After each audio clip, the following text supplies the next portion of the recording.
श्री रामलीला समिति राजनगर पर पूर्व अध्यक्ष द्वारा समिति के चंदे का दुरुपयोग करने का आरोप लगाया गया है, जिसको वर्तमान अध्यक्ष जय कुमार गुप्ता एवं समिति के अन्य सदस्यों ने निराधार बताते हुए कहा, राजनगर रामलीला महोत्सव अब भव्य रूप से किया जा रहा है, जिसे कुछ लोगों के द्वारा बाधित करने का काम किया जा रहा है। रविन्द्रनाथ पांडे जी, एक पत्र जारी हुआ है सोशल मीडिया पर जो कि डिप्टी रजिस्ट्रार कार्यालय का है। पत्र में उल्लेख है कि जो राजनगर की रामलीला समिति है उसको भंग कर दिया गया है और जो रामलीला का संचालन हो रहा है वर्तमान में उसकी जिम्मेदारी रामलीला समिति के आजीवन सदस्य और पूर्व अध्यक्ष को सौंप दी गई। क्या करेंगे उसमें? जो उनका आदेश है उसका हम लोग अनुपालन करेंगे और उसके साथ साथ ये 1989 में शुरू की थी।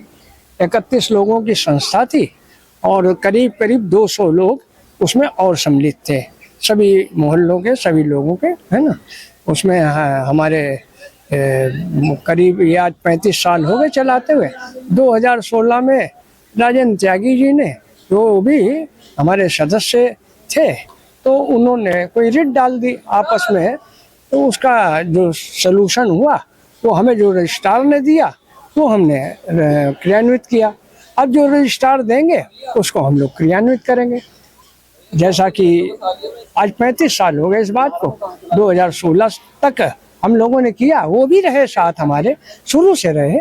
ऐसा मैं उसको नहीं, आकाश वशिष्ठ तो नहीं, इनके पिताजी उसके आजीवन सदस्य थे। आकाश वशिष्ठ जी बाद में जुड़े हैं उनकी डेथ के बाद। आरोप लगे हैं कि जो चंदा इकट्ठा किया उसका दुरुपयोग हो रहा है, गिफ्ट बांटने में चंदे का उपयोग किया जा रहा है। क्या कहेंगे? देखिए, ये तो अध्यक्ष जी बताएंगे। ये देखिए, पिछले वर्ष में तो हम हॉस्पिटलाइज पूरे उसमें थे और मुझे कहते हुए बड़ा दुख हो रहा कि अगर जो ये आरोप लगा रहे हैं ना वो अनर्गली है। हम लोग अपने जेब से पैसा खर्च कर सकते हैं, ये सभी जानते हैं, ये सब पूरा समाज जानता है। लेकिन अगर वो लगाते हैं आरोप तो हमें उसमें कोई विवाद में पड़ना नहीं। हम कोई ऐसा काम नहीं कर रहे हैं जिसमें हमें अपनी सफाई देनी पड़े। मैं अपनी आत्मा की आवाज़ से अपने सामने सारे भाइयों की उससे जो वो कह रहे हैं वो अनर्गल और अलाप है। जी, आरोप लगाए जा रहे हैं आप पर। रजिस्ट्रार कार्यालय पत्र एक जो है सोशल मीडिया पर वायरल हो रहा है, तो उल्लेखित हो रहा है कि आपके माध्यम से जो रामलीला के संचालन को लेकर चंदा इकट्ठा किया गया उसका दुरुपयोग किया जा रहा है। क्या कुछ कहेंगे आरोप लगाने वाले जो समिति के पूर्व अध्यक्ष हैं, सदस्य हैं? जी, बिना चंदे को कोई संस्था नहीं चलती, तो चंदा बाजार से इकट्ठा करते हैं, घर घर से जोड़ी फैला के पैसा लाते हैं और हर वर्ष ऑडिट होता है बाकायदा। हम तो अपनी तरफ से बिल्कुल सही रूप से खर्च करते हैं। दुरुपयोग का आरोप लगा है, उसका क्या हमारे पास जवाब है? हम तो बिल्कुल सही खर्चा करते हैं, उसका ट्रांसपेरेंटी है, ऑडिट कराते हैं और इससे ज्यादा तो क्या है। रजिस्ट्रार कार्यालय के यहाँ से कोई पत्र आपको मिला हो ऑफिशियली या किसी और के माध्यम से आपको पत्र की जानकारी? मेरे को अभी कोई पत्र नहीं मिला है। तो सोशल मीडिया पर जो पत्र वायरल हो रहा है उसमें आरोप पर ये बताया जा रहा है कि अब जो राजनगर की रामलीला समिति का संचालन वो जो पूर्व सदस्य हैं, पूर्व अध्यक्ष हैं और जो आजीवन सदस्य हैं वो लोग मिलकर करेंगे। मेरे को कोई पत्र अभी नहीं मिला है। बाकी ऐसा कोई है अगर, और राम का काम है, राम का काम होना चाहिए, जो मर्जी करे।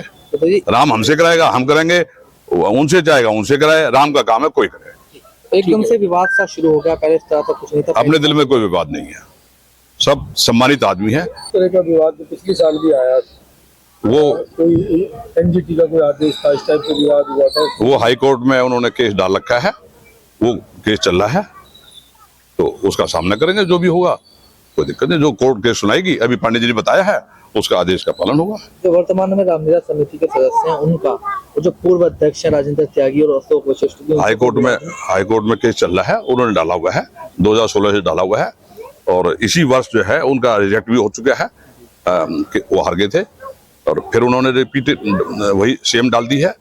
जैसा कोर्ट का आदेश होगा हम उसका पालन करेंगे।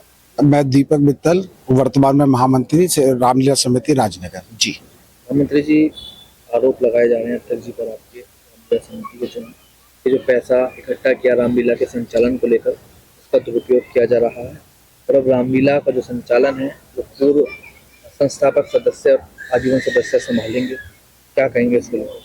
देखिए, आरोप लगाना किसी पे बहुत आसान काम है, और जैसे हमारे अध्यक्ष जी ने भी बताया कि संस्था का पूरा ऑडिट होता है और जो भी चंदा हम लोग झोली फैला के ही इकट्ठा होता है, वो करते तो एक एक पैसा हम लोग देख के ही खर्च करते हैं और सभी समिति के लोगों से खर्च करते हैं। कोई भी अकाउंट्स होता है तो एग्जीक्यूटिव कमेटी में पास होता है, एजीएम में पास होता है, उसके बाद ऑडिट होता है।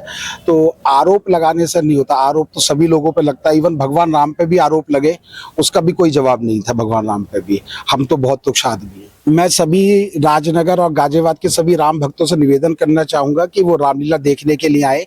रामलीला का मंचन सायकाल 8 बजे से लेकर 11 बजे तक चलता रहेगा। मंचन में कहीं भी कोई भी व्याधान नहीं है और सभी से मेरी प्रार्थना है कि अधिक से अधिक संख्या में आए और रामलीला का आनंद लें। पिछले 35 साल से जो रामलीला होती आ रही है, राजेंद्र त्यागी इससे पहले भी अध्यक्ष रहे हैं और जब ये अध्यक्ष थे उस समय 10 लाख रुपए की FDR बनी थी। आज तक तो रामलीला को मिली नहीं है। तो अगर भ्रष्टाचार करा होगा तो राजेंद्र त्यागी ने किया हुआ, हमने नहीं करा। जहाँ तक रजिस्ट्रार की बात है, रजिस्ट्रार का कोई पत्र हमें प्राप्त नहीं हुआ है। पहली बार जब रजिस्ट्रार से मैं सुन भी गया था और हमारे अध्यक्ष सब लोग गए थे, हमने कहा था अगर आपके यहाँ से कोई पत्र जारी हो रहा है तो हमें जब मिलता है जब उसकी डेट निकल जाती है। तो उन्होंने हमसे ईमेल लिया, हम लोगों को बात को संज्ञान में लेते हुए कह लेंगे अब कोई पत्र जारी होगा तो विधिवत आपको उसकी सूचना मिल जाएगी। 3 पत्रों में से हमें तो कोई अभी तक पत्र मिला नहीं है। हमने यही कहा था कि किस तरह का यहाँ पर दुरुपयोग हो रहा है, क्या भ्रष्टाचार है, कौन शिकायत कर रहा है, उसकी सूची तो हमें दे दो। अगर कोई भ्रष्टाचार बता रहा है, किस विषय में भ्रष्टाचार है, शिकायत किया तो उसकी सूची दे दो। तो कह रहे ठीक है जी, हम उनसे जानकारी करके आपको देंगे। तो हमें कोई पत्र आज तक प्राप्त हुआ नहीं था। तो सोशल मीडिया पर जो पत्र जो जारी हो रहा है, तो मामला चल रहा है, आरोप जो लगाए जा रहे हैं, ये सब क्या है? राजनगर में एक भव्य रामलीला का आयोजन हम लोग करते हैं। उस रामलीला को बाधित करने का प्रयास राजेंद्र त्यागी जी, आकाश वशिष्ठ जी कर रहे हैं। मुझे विश्वास है जो उन्होंने भी आदेश दिया, हमें अभी आदेश की कॉपी मिली नहीं है, लेकिन उसमें जो हमने पढ़ा है तो उसमें लिखा है कि जो चुनाव हुआ है वो चुनाव उन्होंने अवैध माना। हमने चुनाव जो किया है रजिस्ट्रार के अनुसार किया है, बाकायदा अखबारों में विज्ञापन देकर के किया है और रामलीला के मंचन पे कहीं उन्होंने रोक लगाई नहीं है किसी ने। तो हमारी रामलीला का मंचन विधिवत होगा। 1 माह में अगर वो संतोष नहीं होता कि चुनाव कराना चाहेंगे, चुनाव कराएं, हमें कोई इसमें ऐतराज नहीं, क्योंकि ये धार्मिक संस्था है। इस धार्मिक संस्था पे 10 रुपये हम लोग खर्च कर सकते हैं, कोई गबन नहीं कर सकते। इसमें पूरी समिति में ऐसा कोई सदस्य नहीं है जो रामलीला समिति में से 10 रुपये भी यहाँ पे अपने ऊपर खर्च करें। तो राजेंद्र त्यागी जी और आकाश वशिष्ठ द्वारा इस तरह का कार्य क्यों किया जा रहा है? सदस्य रहे हैं, अध्यक्ष रहे हैं पूर्व में, इसके पीछे भी क्या कुछ है? मतलब राजेंद्र त्यागी जी पहले यहाँ पे पार्षद भी रहे हैं, अब वो यहाँ रहते नहीं, राजनगर के निवासी नहीं है वो। और जहाँ तक के सदस्य रहे हैं, उन्होंने पहले भी शिकायत की थी। रजिस्ट्रार ने, हम लोग उसमें जितने सदस्य थे उनमें मात्र वो अकेले, और जितने भी लोग थे सब लोग इस संस्था के साथ में थे। आज भी वो अकेले हैं, उनके साथ में कोई जो संस्थापक सदस्य एक भी नहीं है, अकेले वो हैं। और उनका एक ये चरित्र रहा है कि वो पता नहीं गाजियाबाद में किस किस के खिलाफ RTI डालते हैं, किसके खिलाफ RTI वापस लेते हैं, ये उनका चरित्र पूरा गाजियाबाद जानता है। लेकिन ये धार्मिक संस्था है, धार्मिक संस्था में हमारा जो उद्देश्य है रामलीला का मंचन विधिवत हो, हम उसे विधिवत करेंगे। ताज़ा तरीन खबरों के लिए हमें सब्सक्राइब करें और हमारे बेल आइकन को प्रेस करना ना भूलें।